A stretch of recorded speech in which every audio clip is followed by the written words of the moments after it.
ভাই বাংলাদেশের লোগোটা দেখছো তোমরা, এরকম লোগো কিন্তু তোমরা আনতে পারবে না সত্য সহজে। বাফুকে এটা খুবই কষ্ট করতেছে আমার। সেখানে বাংলাদেশের সাথে সেমিফাইনাল হবে আর্জেন্টিনার। আমরা দেখে নিই কীভাবে আমরা এই রুট টুতে সেমিফাইনাল উঠলাম। সেমিফাইনাল দুটো ম্যাচ হবে দেখতে পাচ্ছ, আর্জেন্টিনা হচ্ছে বাংলাদেশ বাফুকের, আর ফ্রান্স হচ্ছে পর্তুগালের।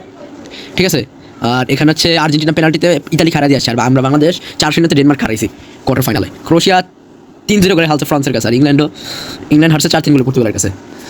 আর এখানে হচ্ছে সেমিফাইনাল হবে চারটা টিমের, দেখতে তো পারতেছো, বাংলাদেশের, আর্জেন্টিনা, ফ্রান্স আর পর্তুগালের। দেখা যাক বাংলাদেশকে আর্জেন্টিনাকে হারাতে পারে। আর্জেন্টিনার কিন্তু টিম কিন্তু অনেক শক্তিশালী। সেখানে বাংলাদেশ প্রথম ম্যাচ চলে যাচ্ছে বাফুকে বাংলাদেশ ইন্টারন্যাশনাল কাপের সেমিফাইনাল ম্যাচ। একটু বিশাল বড় স্টেডিয়ামে বাংলাদেশকে আর্জেন্টিনাকে হারাতে পারে সেমিফাইনালে, দেখা যাক।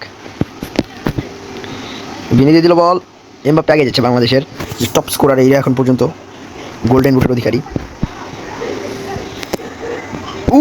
এক্সেলেন্ট গোল এমবাপ্পের। তুমি এটাকে দেখে যতটা ইজি মনে করতেছো, এই ম্যাচটা কিন্তু ততটা ইজি না, দেখে মনে হয় ইজি। বাংলাদেশের জার্সিটা দেখছে অ্যাভেজার্স, সেই বাফুকে ক্যাপ্টেন এমবাপ্পে দেখলে মনে হয় নাকি ইজি। দুমায় গোল দিয়েছে, ইয়ে তো বলতে হয় ইজি না এতটা।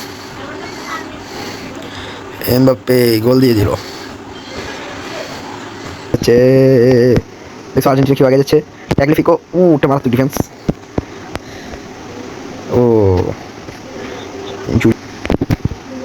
ভাই এখানে এমবাপ্পে আগে ভাই এমবাপ্পে থেকে বল নিয়ে নিল আবার।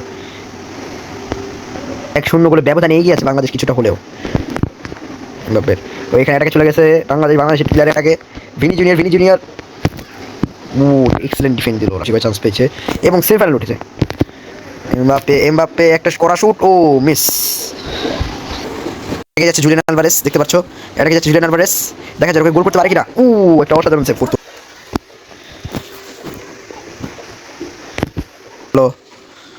1-0 বলে বাংলাদেশ এগিয়ে।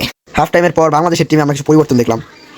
বাংলাদেশ প্রায় 5 জনকে ফেরালো, দেখা যাক। নেমেছে দি বইনা, আরও রয়েছে রাফিনহা আর পেদ্রি। এখানে ভাই ওদের থেকে বল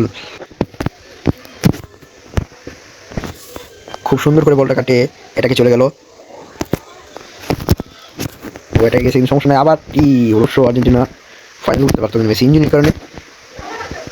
বাংলাদেশ এগিয়ে যাচ্ছে, ডেম্বেল বল নিয়ে আগাচ্ছে, বলটা পেল না। Hurricane, miss. কিন্তু রাফিনহা মিস দিল না।